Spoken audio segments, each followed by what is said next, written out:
Doctor ortho Ayurvedic oil and capsule. अब दर्द भी घुटने टेकेगा।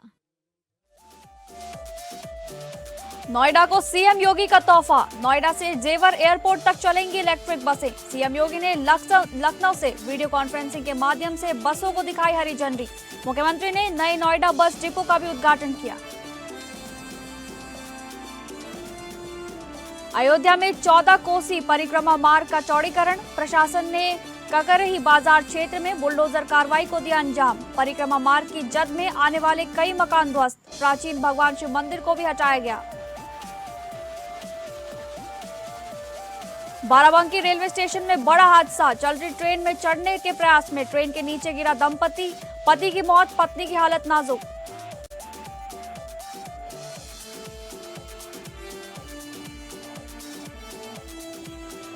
नमस्कार, मैं हूं डॉक्टर प्रसून। आज चर्चा उत्तराखंड की समान नागरिक संहिता मॉडल की। मोदी सरकार की नज़र में धामी सरकार की एक बड़ी उपलब्धि समान नागरिक संहिता को उत्तराखंड में लागू करना है, जिससे उत्साहित होकर बीजेपी अब अपने कई अन्य बीजेपी शासित राज्यों में इसे लागू करने के लिए ब्लूप्रिंट तैयार कर चुकी है। आसाम, मध्य प्रदेश, राजस्थान, गुजरात जैसे राज्यों में ब्लूप्रिंट तैयार हो रहा है। वह उत्तराखंड मॉडल पर आधारित है, लेकिन इसमें क्षेत्रीय सामाजिक जटिलताओं का भी ध्यान रखा जा रहा है। आपको बता दें कि भारत में उत्तराखंड को पहला राज्य बनने का गौरव मिला है, जिसने स्वतंत्रता के बाद पूर्ण रूप से समान नागरिक संहिता को धरातल पर उतारा। धामी सरकार ने विवाह, तलाक और संपत्ति और उत्तराधिकार में महिलाओं को समान अधिकार देकर इसे एक मिसाल की तरह से पेश किया। वहीं लिव इन रिलेशनशिप का अनिवार्य पंजीकरण भी महिलाओं की स्वतंत्रता के साथ उन्हें सुरक्षा भी देता है। उत्तराखंड में कई अनुसूचित जनजातियों जैसे थारू, जौनसारी, बोक्सा आदि को इस कानून से बाहर रखा गया है। पूर्वोत्तर और मध्य भारत के आदिवासी समाजों को संविधान की 6ठी अनुसूची और अनुच्छेद 371 के तहत विशेष सांस्कृतिक संरक्षण प्राप्त है। असम, मध्य प्रदेश, राजस्थान, गुजरात जैसे राज्यों में जो ब्लूप्रिंट तैयार हो रहा है वह उत्तराखंड के मॉडल पर आधारित है, लेकिन इसमें क्षेत्रीय सामाजिक जटिलताओं का भी ध्यान रखा जा रहा है। हालांकि देश के एक बड़े हिस्से को इस कानून से बाहर रखना पड़ता है, तो समान नागरिक संहिता की मूल वैचारिक अवधारणा पर भी सवाल उठता है। मोदी सरकार इसीलिए एक मुश्त केंद्रीय कानून लाने के बजाय राज्य दर राज्य रणनीति पर काम कर रही है। विपक्ष और पर्सनल लॉ बोर्ड इसे देश की विविधता के खिलाफ बताते हैं, जबकि सत्ता पक्ष इसे एक देश एक कानून का अंतिम पड़ाव मान रहा है। नागरिक मामले चूंकि संविधान की समवर्ती सूची में आते हैं, इसीलिए राज्यों के जरिए कानून बनाकर उसे राष्ट्रपति से मंजूरी दिलाना एक वैधानिक कवच प्रदान करता है।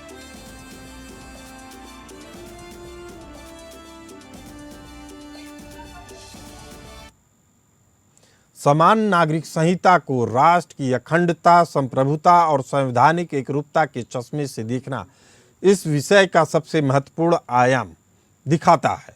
भारत जैसे बहुसांस्कृतिक और विशाल देश में वैधानिक एकरूपता, आंतरिक सुरक्षा और राष्ट्रीय अखंडता को मजबूती प्रदान करती है।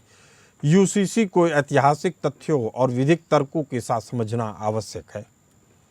आपको बता दें कि राष्ट्रीय अखंडता केवल सीमाओं की सुरक्षा नहीं, बल्कि नागरिकों के बीच अधिकारों और कानूनों की समानता से सुदृढ़ होती है।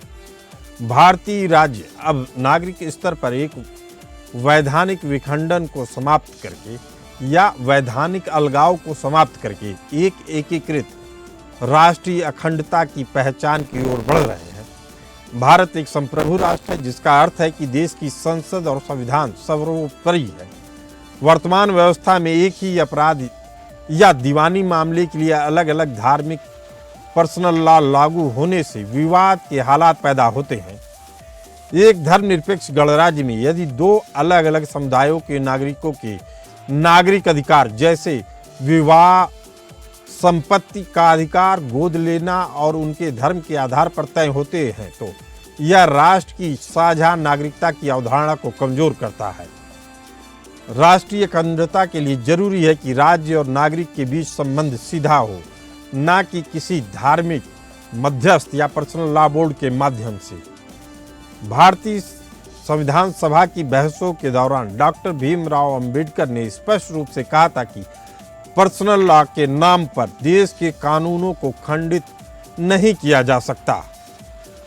बाबा साहब ने तर्क दिया था कि हमारे पास एक ऐसा देश है जो विधिक रूप से लगभग एकीकृत है, लेकिन नागरिक कानून का छोटा सा हिस्सा यानी विवाह और उत्तराधिकार संबंधी विषय अभी भी अछूते हैं, जिसे सुधारा जाना चाहिए। इसी दूरदर्शिता के कारण संविधान के अनुच्छेद 44, जिसे राज्य के नीति निदेशक तत्व की श्रेणी में रखा जाता है, में स्पष्ट रूप से लिखा गया कि राज्य भारत के क्षेत्र में नागरिकों के लिए एक समान नागरिक संहिता सुरक्षित करने का प्रयास करेगा। समान नागरिक संहिता इसी विधिक खाई को पाट कर पूरे देश में एक समान विधिक संप्रभुता स्थापित करने का प्रयास है।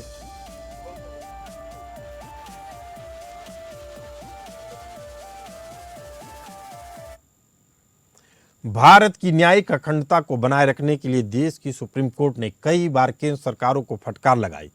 यूसीसी की आवश्यकता को राष्ट्रीय अखंडता से सुप्रीम कोर्ट ने जोड़ा। इसके बावजूद राष्ट्रीय अखंडता का एक बड़ा हिस्सा देश की आंतरिक स्थिरता से जुड़ा है। अलग अलग पर्सनल लॉ बोर्ड के अस्तित्व ने दशकों तक वोट बैंक और तुष्टीकरण की राजनीति को खाद और पानी दिया, जिससे सामाजिक ध्रुवीकरण बढ़ता जा रहा है। इसी मुद्दे पर चर्चा करने के लिए हमारे साथ मौजूद हैं उमेश चतुर्वेदी जी, एडवाइजर प्रसार भारती, शादाब शम्स, चेयरमैन उत्तराखंड वक्फ बोर्ड, और डॉक्टर मोहम्मद अमीन साहब, पॉलिटिकल एनालिस्ट। आप तीनों मेहमानों का बहुत बहुत स्वागत है। उमेश जी, पहला सवाल आपसे, दुनिया के किसी भी आधुनिक धर्मनिरपेक्ष लोकतांत्रिक देश जैसे अमेरिका, फ्रांस, यूनाइटेड किंगडम या जर्मनी की बात करें तो धर्म के आधार पर अलग अलग नागरिक कानून नहीं होते हैं। वहाँ प्रत्येक नागरिक भूमि के कानून से बंधा होता है। तो भारत में वो कौन लोग हैं और क्यों समान नागरिक संहिता का विरोध करते हैं? जी,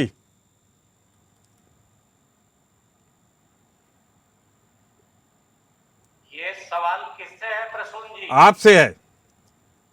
मुझसे है जी, ऐसा है कि भारत में चूंकि आप देखेंगे कि हमने जो धर्मनिरपेक्षता का सिद्धांत अपनाया और आपने अपनी जो मुख्य भूमिका जब रख रहे थे तो उसमें डॉक्टर बाबा साहब अम्बेडकर को कोट किया, उनको उद्धृत किया, तो हमने जो इस दोनों के बीच में कंट्राडिक्शन रहा है, तो हमने जो धर्मनिरपेक्षता की भावना को अपनाया तो उसको लेकर के हमने धार्मिक समूहों को अपने अपने कानूनों को मानने की इजाजत दी।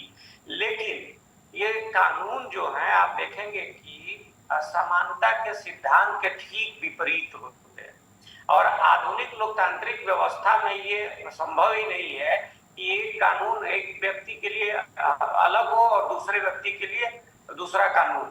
तो मुझे लगता है कि ये अपने यहाँ जो एक शुरू से ही धर्मनिरपेक्षता के नाम पर कुछ खास तरह के तुष्टीकरण की व्यवस्था रही है, उसने इस तरह से चीजों को आगे बढ़ाया था। और एक लेकिन देखिए कि भारत का ही एक हिस्सा रहा है, ठीक है कि वो अंग्रेज सरकार का अंग्रेजी शासन का हिस्सा नहीं रहा गोवा, लेकिन वहां तो हमारे समझ से सबसे पहले मतलब 1867 से ही समानता का सिद्धांत लागू रहा है। तो भारत में भी ये कहना कि सिर्फ पूरे भारत में ऐसा नहीं था, ऐसा ही था, तो ऐसा नहीं था। और आप जानते हैं कि अंग्रेजी शासन ने बांटो और राज करो की नीति के आधार पर ही शासन व्यवस्था चलाई है।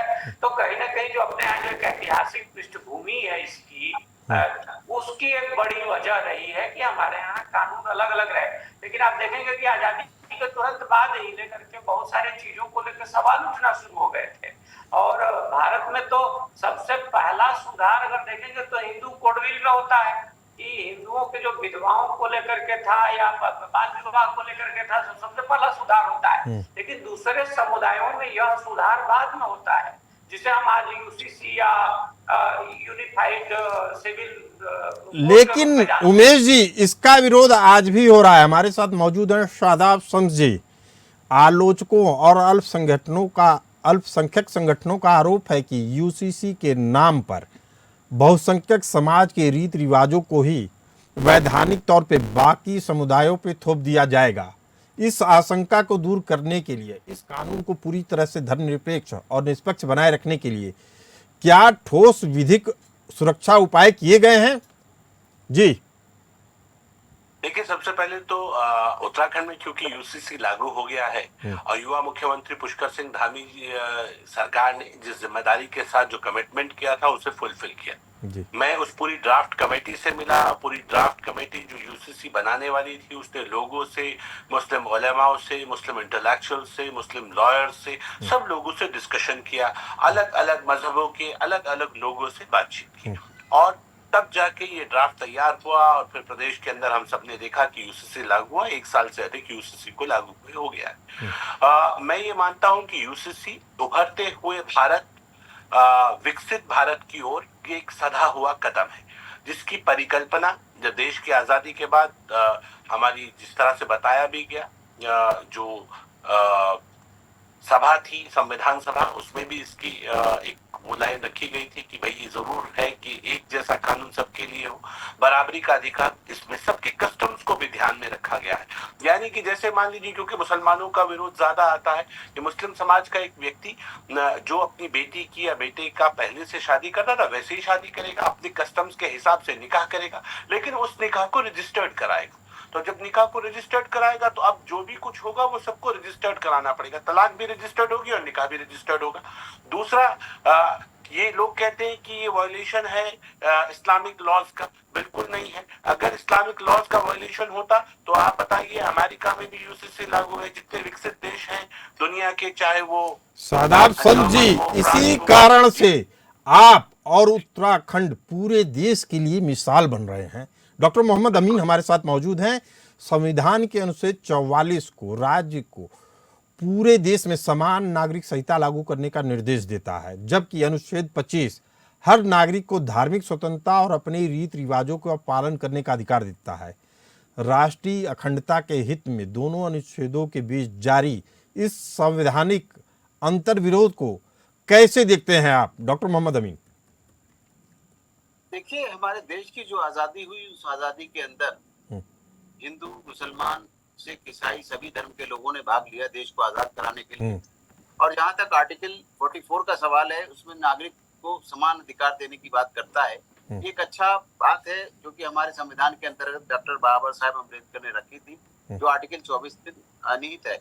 अब आप देखेंगे उसी के अंदर आर्टिकल 25 भी है, जो हर धर्म को समान अधिकार देने का वादा करता है, जिसमें कि चाहे मैरिज एक्ट हो या उनका रहन सहन हो या खान पान हो या उनका अपना एक स्टाइल है, उस हिसाब से उनको आजादी देता है। तो हम समझते हैं कि जो यूसीसी आप ला रहे हैं पूरे देश के अंदर, तो ये बहुत सोची समझी नीति है। और ये दूसरे देशों को देखिए, जैसे कि आप जाएंगे अमेरिका, मैं भी जा रहा हूँ, अभी लंदन जा रहा हूँ इसी महीने, तो आप ये देखेंगे कि वहां पर सिर्फ एक आदमी कहलाता है कि मैं किसी भी कास्ट का हो, कुछ हो, लेकिन उसको एक ही बात कहनी पड़ती है कि हम अमेरिकन हैं, हम फ्रांसीसी हैं और हम लंदन के हैं, यानी हम ब्रिटिश हैं। और उनका पासपोर्ट भी ये सभी तरह, इससे हमारे यहाँ हर चीज है, पासपोर्ट भी ये सभी चीजें हैं। तो हम क्यों ना ये कहें कि हम इंडियन हैं? इंडियन कहने के लिए बेहद अहम बात, बेहद अहम बात। शायद इसी भावना को पूरा देश आज स्वीकार करने के लिए तैयार बैठ रहा है। उमेश चतुर्वेदी जी, नागरिक मामले संविधान की समवर्ती सूची में आते हैं, जिससे राज्यों को अपने सामाजिक परिवेश के अनुसार कानून बनाने का अधिकार है। यदि ब्लूप्रिंट के तहत अलग अलग राज्य जैसे उत्तराखंड, मध्य प्रदेश, राजस्थान, असम, गुजरात अपने अपने हिसाब से अलग अलग प्रावधानों वाला यूसीसी लाते हैं, तो क्या इससे देश में एक समान कानून के बजाय राज्यों के स्तर पर नया विखंडन पैदा नहीं होगा? नहीं, मुझे लगता है कि विखंडन पैदा नहीं होगा, क्योंकि हम जब हमारे यहाँ जो आप देखेंगे कि इतना बड़ा विशाल देश है, सब एक समुदाय, मैं उदाहरण के लिए हिंदू समुदाय को रख लेता हूँ। कश्मीर के हिंदू समुदाय की रिचुअल्स, रस्म परंपराएं कुछ अलग हैं, उत्तर प्रदेश के हिंदू समुदाय के रिचुअल्स परंपराएं कुछ अलग हैं। जैसे आप जानते हैं कि मैं तो पूर्वी उत्तर प्रदेश से आता हूँ, भोजपुरी में बोलते हैं कि वेद और लवेद, मतलब एक लवेद का मतलब है लोक। तो जो लोक है वो स्थानीय होता है। मुझे लगता है कि जो समवर्ती सूची में हमारे विद्वान संविधान रचयिताओं ने इस व्यवस्था को रखा था तो यही सोच करके रखा था कि जो लोक की परंपराएं हैं स्थानीय स्तर पर राज्य उनका संरक्षण करेगा। तो मुझे ऐसा नहीं लगता है कि जब हम धोती पहनते हैं आप पैंट पहनते हैं या कोई वेस्ट पहनता है तो इससे ऐसा नहीं होता कि हम एक दूसरे से अलग दिखते हैं और एकदम से विच्छिन्न हो जाते हैं, अलग अलग भाव पैदा होता है।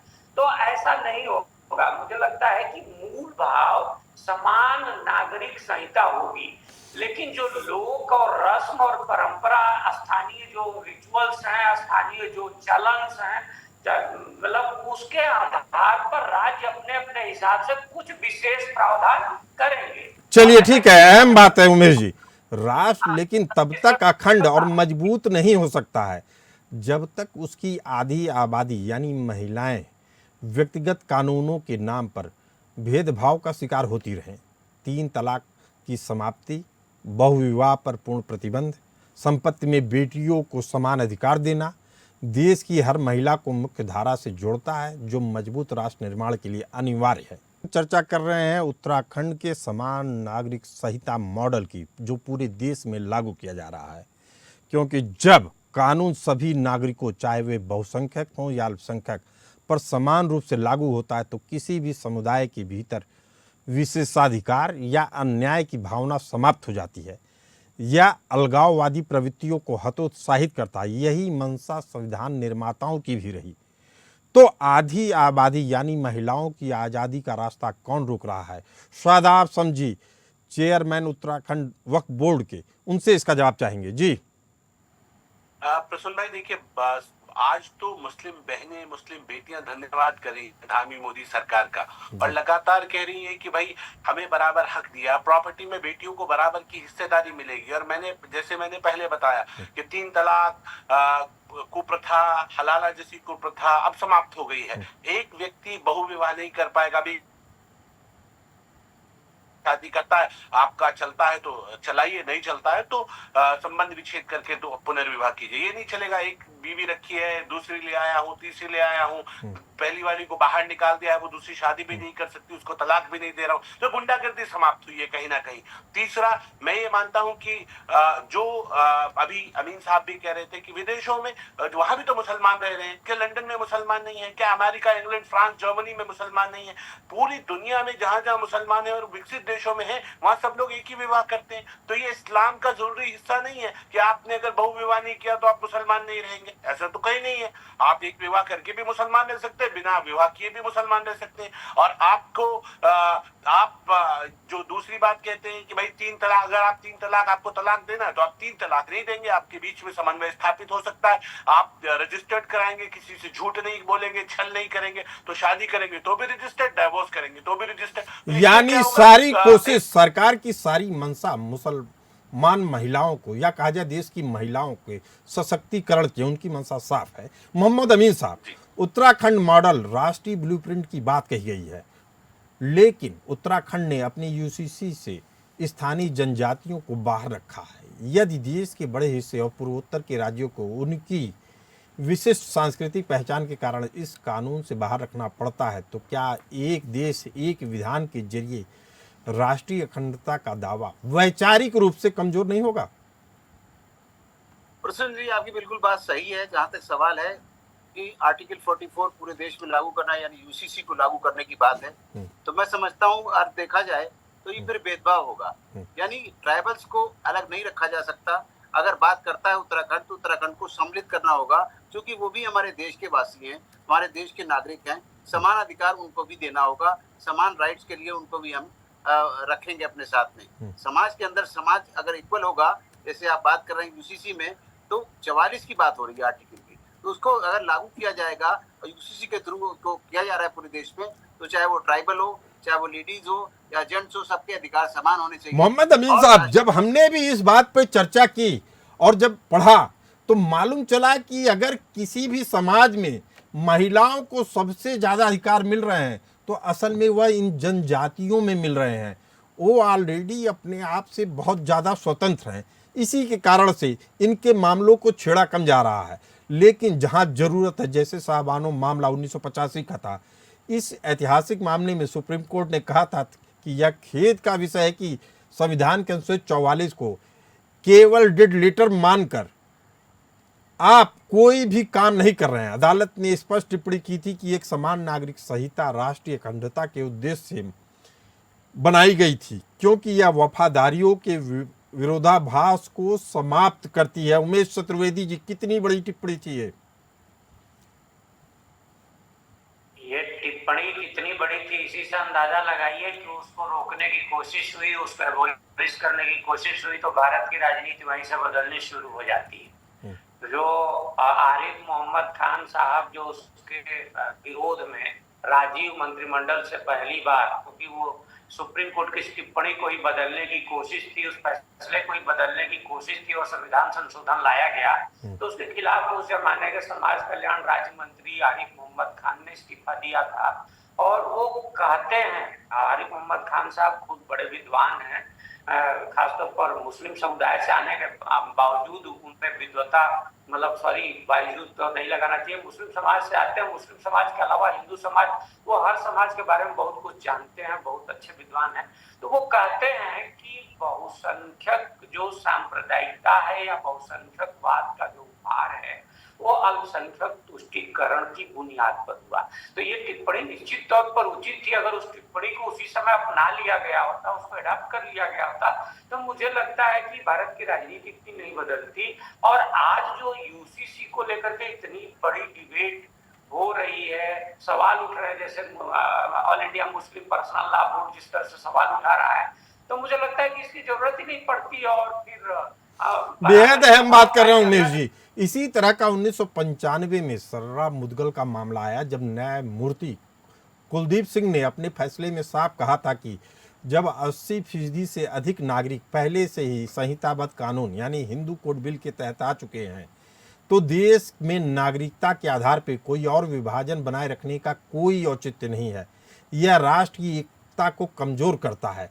और राजनीतिक दलों ने इसे सीख नहीं लिया तो 2003 में दोबारा जॉन वल्लामट्टम मामले में तत्कालीन मुख्य न्यायाधीश वीएन खरे ने दोहराया कि समान नागरिक संहिता राष्ट्रीय अखंडता को बढ़ावा देगी और वैचारिक विरोधाभासों को दूर करेगी। उसके बावजूद इन टिप्पणियों को लगातार नजरअंदाज किया जाता रहा, और वो भी 1-2 साल नहीं, दशकों।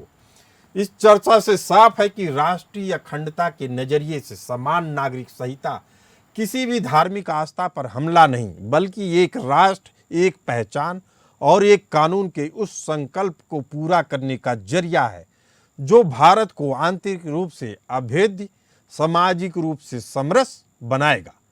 वैधानिक समरूपता ही वह गोद है जो भारत की सांस्कृतिक विविधता को एक मजबूत प्रशासनिक सूत्र में पिरो सकती है। आप सभी मेहमानों का इस चर्चा में शामिल होने के लिए बहुत बहुत धन्यवाद। फिलहाल मुझे भी दीजिए इजाज़त। नमस्कार।